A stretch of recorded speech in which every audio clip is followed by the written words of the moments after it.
嗨，我係二玲，今日跟住我去街市買餸煲湯，唔想搣皮，買咗半磅現成嘅栗子，竹芋7蚊半5條，紅蘿蔔7蚊2兩條，粟米5蚊4一條，兩條一字排要瘦啲嘅，一開3 72蚊。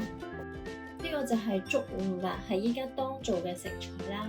依家呢個季節先有嘅，過咗就冇噶啦。佢可以潤肺化痰啦，係依家秋冬季節飲啱啱好嘅。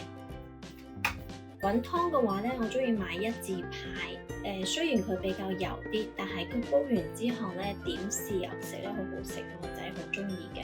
如果你買豬尾骨嘅話呢，就冇咁肥咯，但係佢就冇咁好食嘅。材料好簡單，粟米、紅蘿蔔、栗子、一字排、竹芋、蜜棗、蠟筆核。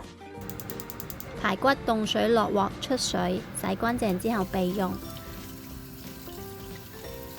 紅蘿蔔批皮，竹芋將表皮搣咗佢，切成一嚿嚿。其他材料洗乾淨。鑊入面嘅水滾之後，全部材料擺入去，大火煲滾佢，轉細火煲90分鐘。煲好之後落少少鹽調味。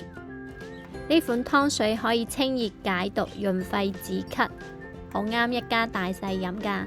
咁樣就有湯飲，有肉食，仲可以當成一道餸咯。